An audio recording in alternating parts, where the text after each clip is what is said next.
Olá pessoal, tudo bem? Eu sou Wilson Rodrigues, aqui do Jefa Sorocaba. Estamos iniciando mais um programa Evangelho no Jefa. Muito obrigado a vocês que estão nos acompanhando em mais este programa. Quero agradecer sempre o carinho de todos vocês com mensagens, com incentivos, ao nosso programa. Muito obrigado realmente. Vamos iniciar fazendo a nossa prece de abertura então, agradecendo a Deus nosso Pai, a nosso Mestre Jesus, aos amigos espirituais aqui da nossa casa, do nosso centro.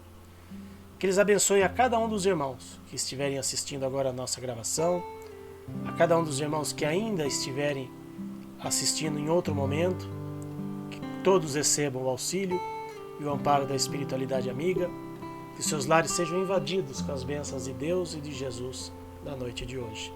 Que assim seja, graças a Deus, graças a Jesus. Bom, estamos no capítulo 5 do Evangelho segundo o Espiritismo, como eu já disse nos programas anteriores, é um capítulo bem longo, e a gente vai ler agora o item Causas Anteriores das Aflições. A gente leu na semana passada Causas Atuais, vamos falar agora das causas anteriores. E esse item, Causas Anteriores, ele é um pouquinho longo também, então eu tinha até programado para fazer tudo de uma vez, mas ele é um pouco longo, aí fica uma leitura muito cansativa. Então ele vai dos itens 6 a 10, então 6, 7, 8, 9, 10 são 5 itens. A gente vai ler 2 deles hoje, tá? Os itens 6 a 7, e semana que vem a gente continua falando do mesmo assunto, tá? Causas anteriores das aflições. Então vamos lá. Mas se há males nesta vida, para os quais o homem é a própria causa, há outros para os quais ele é, pelo menos à primeira vista, completamente estranho e que parecem golpeá-lo como por fatalidade. Tal é, por exemplo, a perda de entes queridos e daqueles que sustentam a família. Tais são ainda os acidentes que nenhuma providência poderia impedir. Os reveses da fortuna que frustram todas as medidas de prudência, os flagelos naturais, as enfermidades de nascença, principalmente aquelas que impedem os infelizes de ganhar a vida por meio do trabalho, como as deformidades, a idiotia, etc. Aqueles que nascem em semelhantes condições, certamente nada fizeram nesta vida para merecer uma sorte tão triste, sem possibilidade de compensação e que não puderam evitar. Estão na impossibilidade de modificá-las por si mesmos, o que os coloca à mercê da comiseração pública. Porque esses seres tão desditosos, enquanto que ao lado, sob o mesmo teto, na mesma família, outros são favorecidos em todos os sentidos? O que dizer, enfim, dessas crianças que morrem em tenra idade e só conheceram da vida os sofrimentos? Problemas que nenhuma filosofia resolveu, anomalias que nenhuma religião pôde justificar, e que seriam a negação da bondade, da justiça e da providência de Deus, segundo a hipótese da alma ter sido criada ao mesmo tempo que o corpo, e da fixação irrevogável de seu destino após permanecer alguns instantes na terra. Que fizeram elas, essas almas que acabaram de sair das mãos do Criador, para sofrerem tantas misérias no mundo e receberem no futuro uma recompensa ou uma punição qualquer, se não puderam seguir o bem e nem o mal? Entretanto, em virtude do axioma de que todo efeito tem uma causa, essas misérias são efeitos que devem ter a sua causa, e desde que se admita a existência de um Deus justo, essa causa deve ser justa. Ora, a causa sempre precedendo ao efeito, e desde que não se encontre na vida atual, deve pertencer a uma existência precedente. Por outro lado, não podendo Deus recompensar pelo bem que se fez, nem pelo mal que se haja feito, se somos punidos, é que fizemos o mal. E se nós não fizemos o mal nesta vida, é que o fizemos em outra. É uma alternativa à qual é impossível escapar, e na qual a lógica nos diz de que lado está a justiça de Deus. Por conseguinte, o homem nem sempre é punido ou completamente punido na sua existência presente, mas jamais escapa às consequências de suas faltas. A prosperidade do mal é apenas momentânea, e se ele não expia hoje, espiará amanhã, pois aquele que sofre, submete-se à expiação de seu próprio passado. O sofrimento que à primeira vista parece injusto tem a sua razão de ser, e aquele que sofre pode sempre dizer: perdoai-me, Senhor, porque eu pequei. Os sofrimentos produzidos por causas anteriores, assim como os decorrentes das faltas atuais, são sempre a consequência natural da falta cometida, ou seja, em virtude de uma rigorosa justiça distributiva, o homem sofre aquilo que fez sofrer os outros. Se foi duro e desumano, poderá ser tratado duramente com desumanidade. Se foi orgulhoso, poderá nascer numa condição humilhante. Se foi avaro, egoísta, ou se fez um mau uso de sua fortuna, poderá ver-se privado do necessário. Se foi mau filho, poderá sofrer com seus próprios filhos, e assim por diante. Assim, se explicam pela pluralidade das existências e pelo destino da Terra como mundo expiatório as anomalias apresentadas pela distribuição da felicidade e dos infortúnios entre os homens bons e maus. Essas anomalias são apenas aparentes, quando as tomamos do ponto de vista da vida presente. Mas, se nos elevarmos pelo pensamento, de maneira a englobar uma série de existências, veremos que é dado a cada um a parte que faz jus, sem prejuízo do que lhe cabe no mundo dos espíritos e que a justiça de Deus nunca falha. O homem não deve jamais esquecer que ele está no mundo inferior, onde permanece pelas suas imperfeições. A cada vicissitude, deve lembrar que se pertencesse ao mundo mais avançado, isso não estaria acontecendo. E dele depende não mais voltar a este mundo, desde que trabalhe para o seu aperfeiçoamento. Então a gente vai parar por aqui esse item, que é longo, né? Tem mais três itens, né, desse causas anteriores das aflições. Então, para não ficar uma leitura mais longa e também cansativa, a gente para por aqui. Semana que vem a gente continua.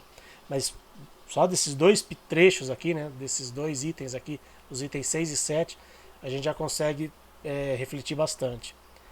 A gente até meio que falou já um pouquinho sobre isso nos programas anteriores, sobre a gente ter a consciência de que em nossas vidas anteriores nós fizemos algo que muitas vezes está sendo refletido agora, na nossa vida atual. Quando a gente não consegue, principalmente, explicar alguma dificuldade, alguma aflição que a gente esteja sofrendo, se a gente realmente tiver a consciência, fizer um exame honesto de consciência, de que nada fizemos nesta vida, então a gente vai ter que ter esse olhar das vidas anteriores. Porque quantas vezes a gente não vê, né? E às vezes nós mesmos, né, pensamos, puxa, uma pessoa tão boa, uma pessoa que só faz o bem, que só pratica o bem e sofre tanto muitas vezes, passa por tantas dificuldades, passa por tantos problemas. Vou dar um exemplo aqui do Chico Xavier, por exemplo. Pessoa maravilhosa, um espírito iluminadíssimo que passou por aqui. Ele sofreu muito na infância, né? Teve lá uma mãe, a madrasta dele, né? Era uma pessoa muito rígida, né, com ele. E ele sempre recebia a consolação da mãe dele. A mãe dele, a Maria João de Deus, que sempre aparecia em espírito para ele. E ela dizia para ele, ainda na fase de infância, calma, tudo isso vai passar, eu vou mandar para você um anjo bom. Para quem assistiu o filme do Chico Xavier, deve se lembrar dessa cena. Até que numa determinada época da vida dele, ele foi morar com a madrinha dele, que também era uma pessoa boníssima, que ele considerava como uma segunda mãe. E ele sofreu tudo que ele sofreu ali, ainda na infância, né, com resignação, com calma, com tranquilidade, porque ele tinha essa certeza, ele recebia essa certeza através da mãe dele, no seu íntimo, de que tudo isso iria passar.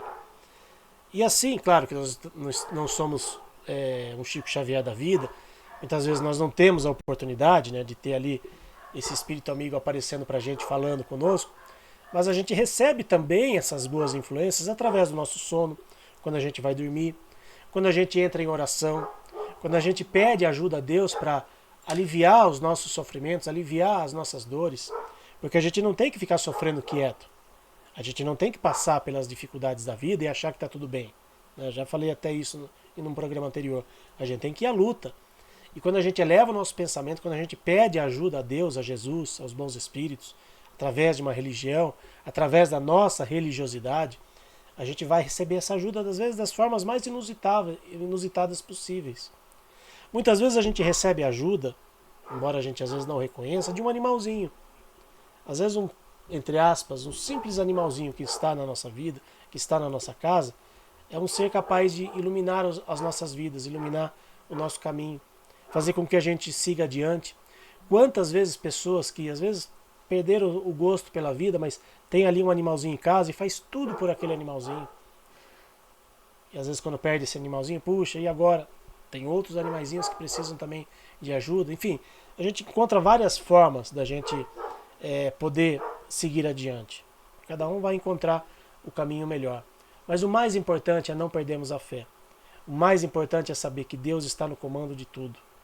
De que tudo aquilo que a gente passa, tudo tem uma razão que talvez a gente desconheça. Talvez seja melhor a gente desconhecer essa razão do passado, mas ter a confiança de que Deus está no comando das nossas vidas, de que Deus, de que Jesus, os nossos amigos espirituais estarão sempre ao nosso lado, nos incentivando a fazer o melhor. E que a gente tenha essa coragem. E quando não tivermos mais coragem, quando faltar forças, vamos buscar ajuda. Não é vergonha nenhuma pedir ajuda. O Jefferson Sorocaba está aqui disposto a ajudar vocês. Tantas e tantas casas espíritas, né, também, de portas abertas para auxiliar a cada um dos irmãos que precisam. Então, se precisarem de ajuda, contem conosco, estamos aqui para isso também, para ajudar não só os animaizinhos, mas os humanos também que precisarem de nós, tá bom? Essa foi a nossa leitura de hoje. Semana que vem a gente continua então falando ainda do mesmo assunto. E eu convido vocês agora a fazerem juntos conosco as vibrações pelos nossos irmãos animais.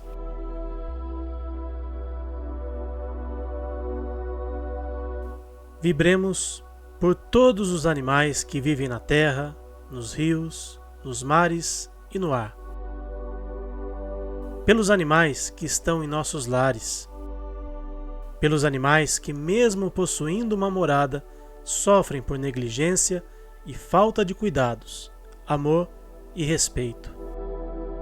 Pelos animais que sofrem maus tratos, humanização excessiva e aqueles que sofreram abandono. Vibremos pelos animais que passam fome, frio, sede, cansaço e tristeza. Pelos animais adoecidos e aqueles que encontram-se internados em clínicas veterinárias. Vibremos pelos animais que são explorados nos zoológicos, nos experimentos laboratoriais, nos espetáculos de entretenimento humano e os que são obrigados ao trabalho incessante sem o respeito às regras de bem-estar animal. Vibremos pelos animais das fazendas pecuárias, granjas e demais locais cuja finalidade é a criação destinada ao abate ou produção de derivados e subprodutos. Vibremos pelos animais silvestres, que são levados pelo tráfico, e por aqueles que sofrem interferências negativas do homem em seu habitat natural, como os animais marinhos, afetados pela poluição, e aqueles que são vítimas de desmatamentos e queimadas. Vibremos por todos os animais que estão nascendo e por aqueles que estão retornando à pátria espiritual, idosos ou não, para que possam receber amor, carinho e proteção.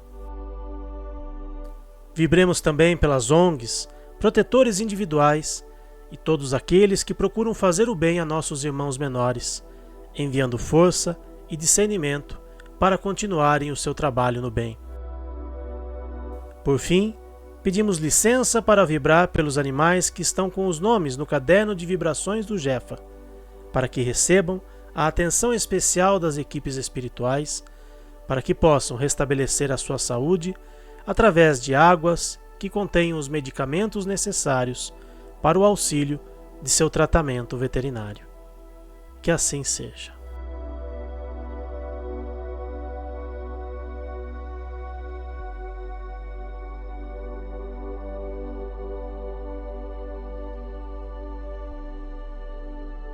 Obrigado a todos que estiveram conosco e mais este Evangelho no Jefa. Semana que vem estaremos de volta. Tchau, pessoal.